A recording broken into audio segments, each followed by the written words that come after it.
Hi, this is Jeremiah from paintingcourse.com, and this is just a short video about what are the essential things that you need in order to get painting today. We've all had the experience where you walk into an art store and we see the pastels over here and we see all these brushes over here and we start getting seduced by how beautiful everything looks, and we end up buying a bunch of stuff that we frankly don't need, and it can become very, very expensive. So I've created this video to just give you an idea what are the basic things that you need in order to start painting and consistently build a practice which will allow you to become a better and better artist, right? So we need to strip away all the extraneous things. I know there's beautiful light blue colors and beautiful alizarin crimson and all this sort of stuff, but let's really strip it down to the basics. What are the essentials that I need in order to start painting, but more importantly, start practicing painting, right? Because when you start painting, it's not like you just make one painting and then that's it. This is a sustained practice and something, that you can get better and better at. So we'll start with paint, right? In other videos, we've talked about the three primary colors, red, yellow, and blue. And the paints that we're going to want are those primary colors, red, yellow, and blue. What type of red? Well, we want a red which is opaque, right? We don't want a red that's transparent, because when we start painting, we want to make sure our paint covers the canvas or the surface completely, and we're not dealing with these little streaky lines. So you're going to want to buy something called a cadmium red. Cadmium red medium, that's what this is right here, is a really good paint, a really strong paint, and it covers very, very well. You look at this tube and you think, wow, this cost about $10. I have to, do currency exchanges in my head because I'm not in the US. But this costs about maybe $8 to $10, right, for this tube. And you start freaking out because you start thinking about paint like you're going to use up like this much paint every time. You're not going to use that much paint. When you're using good paint, you can extend it a lot farther, right? So start with the cadmiums. Don't mess around with crimson or these other type of permanent red or whatever you see. Just get cadmium red, okay? Cadmium red, your first paint. Second one, cadmium, same name again, cadmium yellow medium. I don't know what it is about this stuff. It takes a very long time to dry, and it often gets on your clothes, and then you'll dab yourself, and cadmium yellow gets everywhere. Anyway, get cadmium yellow medium, also very, very opaque. Third one, blue. You have a choice. You have two blues, and I made the difference between the two blues that you can see in the cutaway here. On the left, we have phthalo blue. You can see it's a little bit more electric, a little bit more of this kind of artificial looking color blue. And on the right, we have ultramarine, which is starting to become a little bit purple. So you can, take your pick. You can also get cobalt blue. Blue is not that big of a deciding factor. What you really got to focus on are the cadmium red, cadmium yellow. You can't paint without these two things, okay? So pick out a blue, phthalo blue, or ultramarine blue. Either one, doesn't matter. Now, with white, there's two different types of white. The first one is titanium white, okay? Titanium white is the opaque one. The white is cheap, but you use a lot of it. So this costs like $5. Get a big tube of white, make sure it's titanium white, it's opaque, it covers everything, it's very strong, so when you add tint colors with this, it's very strong and it'll affect your paint very quickly.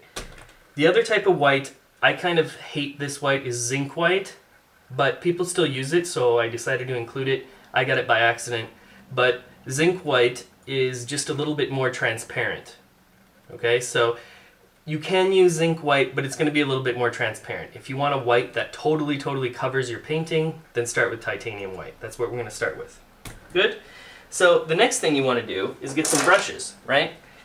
You see all these different type of brushes. You see these nice, sable brushes that have these long tips that are very, very pointed and very, very beautiful, right? And they cost $30 for one brush. Forget about that, okay? You're just going to want to get some basic flat brushes. You can do a ton with this one brush. I can show you in other videos, but just one simple flat, you're going to go through them faster because they're cheap. This was like a $3 brush. I probably go through 2 of these a month, but I paint every day, so that gives you an idea how much you can use them. if taken care of properly. So get a simple flat brush like this. Yeah, I have different ones here. Here's another brush, $5. This was another like $5-6. It's a chisel tip, and just another simple brush.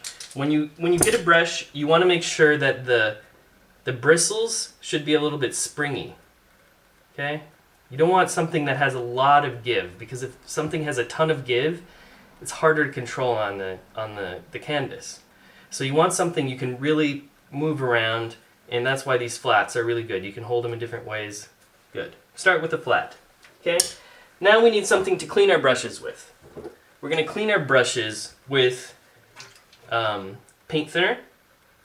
It's called turpentine in some places, not to be confused with other types of turpentine in the US. I know they have different names everywhere. I think it's called Turpenoid in the US. But this is just brush cleaner. Get a big thing of brush cleaner. Yeah? It's cheap. $6. Then you're going to want to get a jar. Now I have this nice silicoil, it's called, and it's got a coil inside of it. You can see. I don't want to pour the thinner out.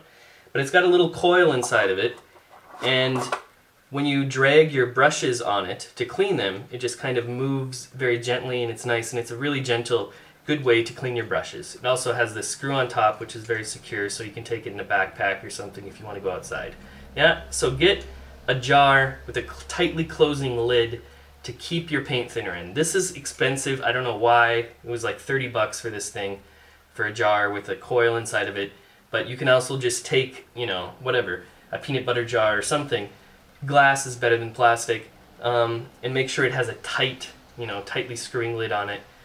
Put something on the inside to give yourself a little area to kind of wash your brushes, something that you can give a little pressure onto your brushes, onto your onto your bristles while you're cleaning them.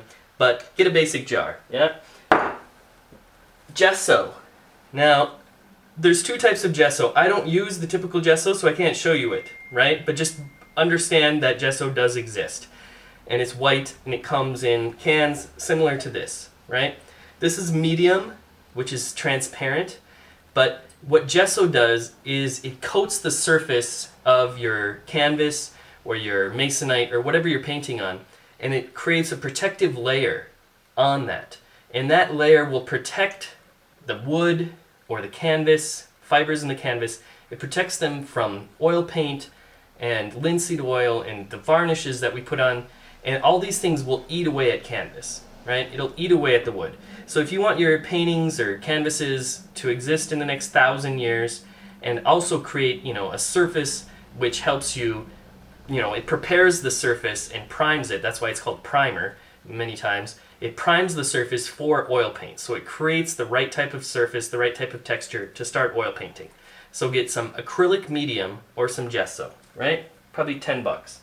And then from there, we want to go to linseed oil. Okay? Linseed oil is already in oil paint. That's the oil generally. Sometimes it's walnut oil. But generally the oil in oil paint is linseed oil. You're going to want more linseed oil because some paints are a little bit thicker than others, and we add a little bit of linseed oil and will help extend the paint a little bit farther. Now, when we're using linseed oil, we start realizing, wow, this oil paint takes forever to dry. I painted this, 6 days ago and it's still not dry. So the other thing you want to do, you can check out the other video, I think it's called How to Make Oil Paints Dry Faster or something like that. And you get some of this, it's called cobalt cicative. Okay? Just a few drops of this into your linseed oil will make it dry faster. Some colors dry faster than others. Black and blue, if you were using a mixture with this in it, it's going to dry like in a day. It's crazy fast. So then you need a place to put your linseed oil. I just use a shot glass. So get yourself a little shot glass or a little container that you can put linseed oil in. Linseed oil, as far as I know, hopefully I'm right, linseed oil in the air is not toxic. Okay? If I'm wrong, write it in the comments below. But you can keep the linseed oil open, which is nice. Add a few drops of cobalt medium to it in just this little shot glass. and you've got a medium for painting. No need to mess around with adding thinner and adding Damar varnish and all these things that smell bad. Just you're starting off, don't mess around, just get a little shot glass, put some linseed oil in it. You're done. Then you need something to paint on, right? Canvases. We know about canvases, right? Stretch canvases on stretcher bars. They've been around forever. Buy a canvas. Alternatively, what I use all the time is masonite. Okay? You know this stuff? Masonite, you just go to your local hardware store, Home Depot, Bauhaus, Obi, whatever. Go there and have them cut you a bunch of pieces of masonite into small pieces. They may not love you, but I get like 30 of these cut every month, and it costs me maybe 25 bucks for like 30 of these. So one of these costs like $1. So get a ton of these, and one of the best pieces of advice I got in art school was always have more canvases or pieces of masonite, always have more surfaces to paint on than you know what to do with. Because if you start getting really, really attached to one canvas and start getting really precious about your nice, beautiful white canvas, it's going to screw you up, you're going to get more nervous, and you're not going to paint as freely, and you're just going to be too precious about things. So get a bunch of masonite. It's not a big deal. It costs like $1 a painting, and then you can just bang out 5 or 10 paintings in a day, and it doesn't matter. You can scrape them off, start over. If they're crappy, just scrape it off, start a new painting. Okay? So get some masonite. And then the last thing is a palette. Now, I paint on glass, and you can see it in my palette that I've got a couple extra colors here because I'm more advanced. Wow, somebody's really blowing up my phone. I'm a little bit more advanced, obviously, whatever you want to call it. So I get, a couple different colors, but really try to stick to yellow, red, and blue for your main colors. Just the primary colors, white. I use black sparingly. Sparingly, you can use black. But red, yellow, blue, big surface to paint on. This is just a piece of glass. I got this out of the garbage, cost me $0. If you're looking for another place to buy, I painted the back gray. Just used acrylic paint. You paint the back of it gray, like kind of a studio gray, middle gray, and then the background doesn't throw off your colors in your mixing. So find a piece of glass. I was lucky this glass is a little bit bigger, so it's a little bit sturdier, so the bigger kind of the better. If you don't know where to find a piece of glass, go to a thrift store. Go to a flea market and find an old, one of those old crappy paintings or prints, a Precious Moments print or something like that. And a lot of times they'll have glass, and they're in frames, which is nice, so you don't cut yourself on the edges of the glass too, so it's already in a frame. It's a simple way. Get a palette, costs you $2 or something like that.